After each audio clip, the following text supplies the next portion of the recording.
कारण आता एक जनरली टीका होते की तुम्ही बिनविरोध जे केलं ते लोकशाहीला घातक आहे, असं बऱ्याच लोकांचं म्हणणं आहे की कारण गुंडागर्दी कोणत्याही पक्षाने केली ती शहरासाठी मारकच असणार आहे. शहराचं नाव शेवटी खराब होणारच आहे. काही विरोधकांनी आरोप केला की तुम्ही टक्केवारी खातात, बरोबर, कुठल्या तरी याच्यामध्ये टक्केवारी खातात. हिंदू मुस्लिम तुम्ही याच्यावर इलेक्शन लढतात. एक वाक्य वापरलं की जर आपण एकत्र नाही झालो तर फारुख शहाचा मुलगा महापौर होईल.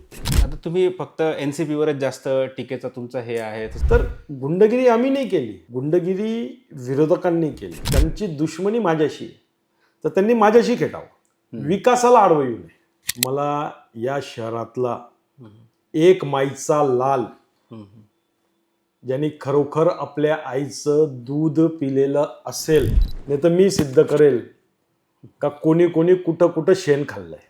मला माझ्या धर्मावर गर्व आहे. मी सनातनी हिंदू आहे. ग्रामदैवतीच्या मंदिरात आला नाही, मग जातीवादी मी का तो?